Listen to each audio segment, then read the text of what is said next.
नमस्कार दोस्तों, मैं वैभव वशिष्ठ आपका स्वागत करता हूं अपने YouTube चैनल अभ्यास पाठशाला पर। उम्मीद करता हूं आप सभी लोग खुश होंगे और सुरक्षित होंगे।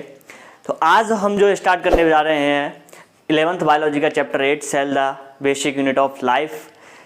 इस वीडियो में हम समझेंगे कि what is the cell, cell क्या है and history about the cell, how cell की डिस्कवरी कैसे हुई, किस साइंटिस्ट का क्या क्या रोल रहा, सेल थ्योरी के बारे में जानेंगे। इससे पहले वाली वीडियो में भी हमने थोड़ा बहुत सेल थ्योरी के बारे में जान लिया है, इसमें भी जानेंगे और एक ओवरव्यू देखेंगे सेल के बारे में। ज़्यादा बात ना करते हुए आगे बढ़ते हैं। अगर मैं आपसे क्वेश्चन करूं कि what is the cell, what is the cell, then आपका आंसर क्या रहेगा? हम अपने आसपास दोस्तों दो तरह की थिंग्स देखते हैं। एक होती है लिविंग, दूसरी होती है नॉन लिविंग। इनको हम एनिमेट भी बोलते हैं और इन्हें इनएनिमेट। अगर मैं आपसे क्वेश्चन करूं कि ऐसी कौन सी चीज़ है जिसकी प्रेजेंस एक को लिविंग बना देती है और दूसरे को नॉन लिविंग बना देती है, तो आपका आंसर होना चाहिए sir cell. Yes of course, cell ही है जिसकी प्रेजेंस एक को लिविंग बनाती है और एक को नॉन लिविंग बनाती है। That's why we can say cell is the basic unit of life, is the basic unit of. On the basis of cell अगर हम देखें अबाउट द ऑर्गेनिज्म, कितने टाइप के होते हैं ऑर्गेनिजम्स? तो ये दो टाइप के होते हैं, यूनिसेल्यूलर और मल्टीसेल्यूलर। यूनी का मतलब होता है सिंगल और सेल्यूलर का मतलब होता है शेल। यानी ऐसे ऑर्गेनिज्म जिनमें सिंगल सेल पाई जाती है और वो सारे फंक्शंस करती है, उन्हें हम यूनिसेल्यूलर ऑर्गेनिज्म बोलते हैं। इसका एग्जाम्पल हो जाएगा बैक्टीरिया, अमीबा। अगर हम बात करें मल्टी सेल्यूलर ऑर्गेनिजम्स की, तो मल्टी माने होता है मैनी और सेल्यूलर माने होता है सेल। यानी ऐसे ऑर्गेनिजम्स जिनमें बहुत सारी सेल्स पाई जाती है और हर सेल का अपना अपना फंक्शंस होता है।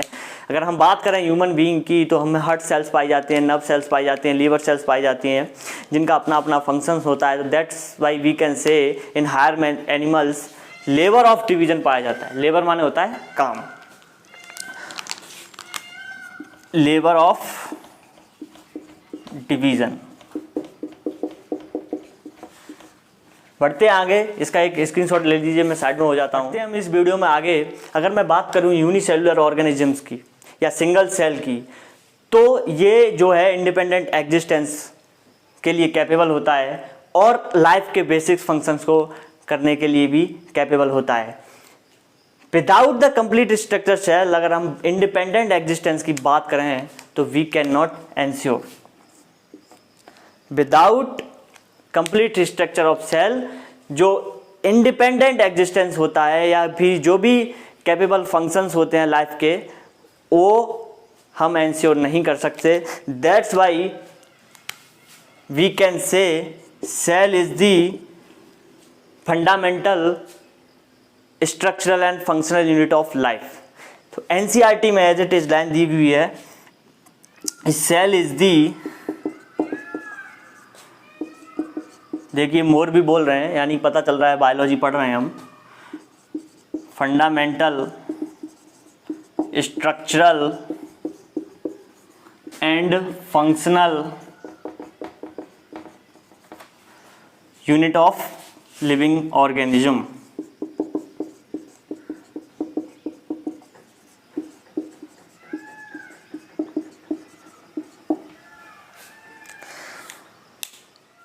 दोस्तों इस वीडियो में आगे अगर हम सेल डिस्कवरी की बात करें, सेल हिस्ट्री की बात करें, तो तीन साइंटिस्ट का नाम आता है, Robert Hooke, Anton von Leeuwenhoek और रॉबर्ट ब्राउन।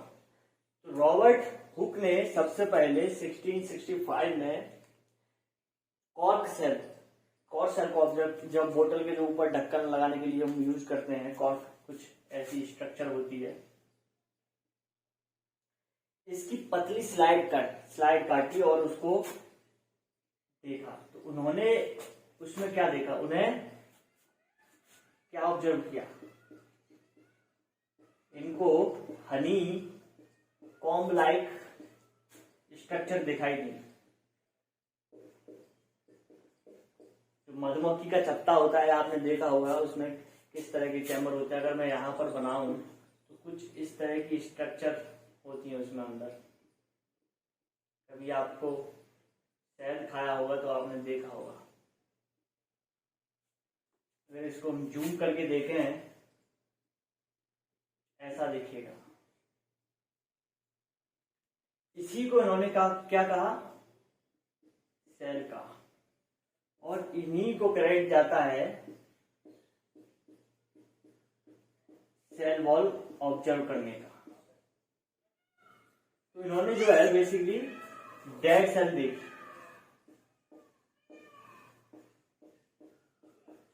अगर क्वेश्चन पूछे आपसे डेड सेल की डिस्कवरी किसने की, तो आप बताओगे रॉबर्ट हुक। अगर लिविंग सेल के बारे में पूछा कि लिविंग सेल की डिस्कवरी किसने की, अगर ऐसा क्वेश्चन आता है तो आप बताओगे एंटोन वॉन ल्यूवेनहॉक। ये क्या करते थे, ये बचपन से ही इनको शौक था लेंसों के साथ खेलने का। जिस उम्र में हम कागज की नाव से बोट बनाते थे या एरोप्लेन बनाते थे, उस उम्र में ये लेंसों से खेलते थे। तो ऐसे ही खेलते खेलते इन्होंने एक लिविंग सेल,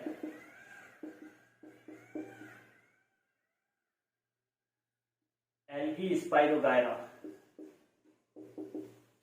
आज के टाइम में हम उसे जानते हैं, इसको देखा। यहीं से इनको क्रेडिट चला जाता है लिविंग सेल को डिस्कवर करने का, एंटोन वॉन ल्यूवेनहॉक को।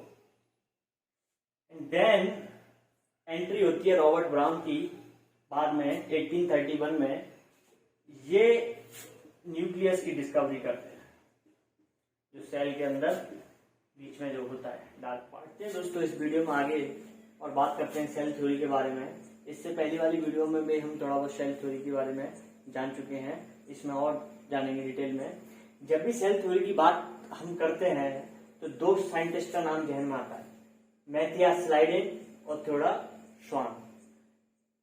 मैथियास स्लाइडेन जो थे वो जर्मन बॉटनिस्ट थे और थियोडोर श्वान जो थे वो ब्रिटिश जूलॉजिस्ट थे। इन्होंने प्लांट सेल को ऑब्जर्व किया। मैथियास स्लाइडेन ने प्लांट सेल्स को ऑब्जर्व किया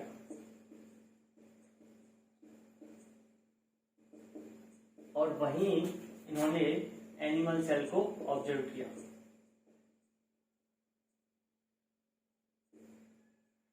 इन्होंने क्या बताया, एक एनिमल सेल के आगे जो पतली थिन लेयर जो होती है, थिन लेयर प्लाज्मा मेम्ब्रेन को ऑब्जर्व किया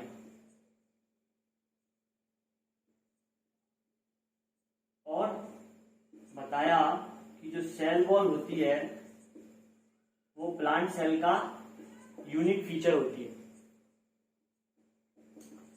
यूनिक फीचर होती है।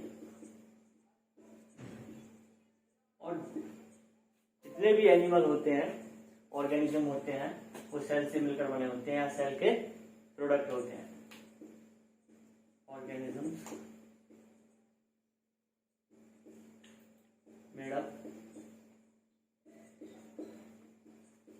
And cell product. लेकिन ये दोनों साइंटिस्ट ये बताने में फेल रहे कि जो न्यू सेल्स होती हैं वो कहां से आती हैं, इन्होंने ये नहीं बताया। वहीं फिर एंट्री होती है थियोडोर श्वान की, यहां पर बता देता हूं, वो रुडोल्फ विर्चो की। किनकी एंट्री होती है, रुडोल्फ विर्चो।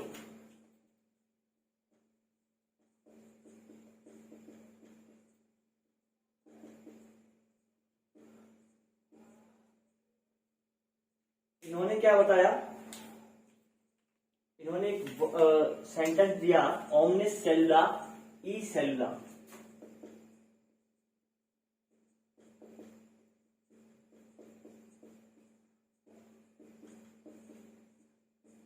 जिसका मतलब होता है न्यू सेल्स होती हैं comes from pre existing cell.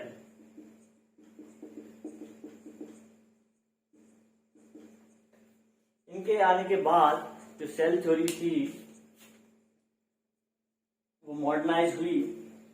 तो हम कहते हैं कि अगर क्वेश्चन ऐसे पूछा जाए कि सेल थ्योरी की डिस्कवरी किसने की, तो आप बताओगे स्लाइडेल और स्वान। लेकिन जब यह क्वेश्चन आए कि मॉडर्न सेल थ्योरी किसने दी, तो आप बताओगे रुडोल्फ विर्चो, क्योंकि यह इन्होंने बताया था कि जो न्यू सेल्स होती हैं वो कहां से आती हैं। तो इनके बाद जो न्यू सेल थ्योरी निकल के आई, जो मॉडर्न सेल थ्योरी, वो क्या, उसमें क्या पॉइंट्स होते हैं? Organisms are made up of या composed cell and cell product या product of cell second thing, new cells comes from pre-existing cells। तो दोस्तों, इस वीडियो में हमने देखा कि सेल क्या है, किस तरीके से सेल की प्रेजेंस जो है वो लिविंग और नॉन लिविंग को डिफरेंस क्रिएट करती है, यानी कि जिसकी प्रेजेंस से एक चीज जो है लिविंग होती है और दूसरी नॉन लिविंग होती है। And on the basis of cell, organism जो होते हैं दो टाइप के होते हैं, यूनिसेलुलर और मल्टी सेलुलर। यूनि माने सिंगल सेल और मल्टी माने मैनी, जिसमें यूनिसेलुलर का जो एग्जांपल था अमीबा था, और मल्टी सेलुलर में ह्यूमन बीइंग आते हैं। एंड देन हमने देखा कि सेल की डिस्कवरी कैसे हुई। अगर हिस्ट्री की बात की हमने, उसमें 3 साइंटिस्ट के नेम आए। रॉबर्ट हुक, जिन्होंने डेड सेल की डिस्कवरी की थी, एंटोन वॉन लीवेनहॉक, जिन्होंने लिविंग सेल की डिस्कवरी की थी, और रॉबर्ट ब्राउन, जिन्होंने न्यूक्लियस दिया था। बाद में माइक्रोस्कोप और इलेक्ट्रॉन माइक्रोस्कोप के इन्वेस्टिगेशन, जब उनका इन्वेंशन हुआ, तो हम जो है सेल की जो है ओरिजिनल स्ट्रक्चर देख पाए, जो हमारे एनसीईआरटी की बुक में दी हुई है, जिसको हम आने वाली वीडियो में पढ़ेंगे। एंड देन हमने देखा सेल थ्योरी। जब भी सेल थ्योरी की बात करते हैं तो 2 साइंटिस्ट का नाम ध्यान में आता है, मैथियास लाइडेन और थियोडोर स्वान, जिन्होंने ये बताया था कि जो सेल्स ऑर्गेनिजम्स होते हैं वो सेल से मिलकर बने होते हैं या सेल के प्रोडक्ट होते हैं। बट ये बताने में चल रहा है कि न्यू सेल्स कहां से आती हैं। देन वहां पर एंट्री होती है रुडोल्फ विर्चो की, जो ये बताते हैं कि न्यू सेल्स जो होती हैं वो प्री एग्जिस्टिंग सेल से आती हैं। तो दोस्तों, उम्मीद करता हूं आपको सारी बातें समझ में आई होंगी। इस वीडियो में बस इतना ही। आगे जो है एक सेल का ओवरव्यू और जो कुछ भी आगे का पार्ट होगा वो हम आने वाली वीडियो में पढ़ेंगे। जब तक के लिए आप घर पर रहिए, सुरक्षित रहिए। जय हिंद, जय भारत, हरे कृष्णा।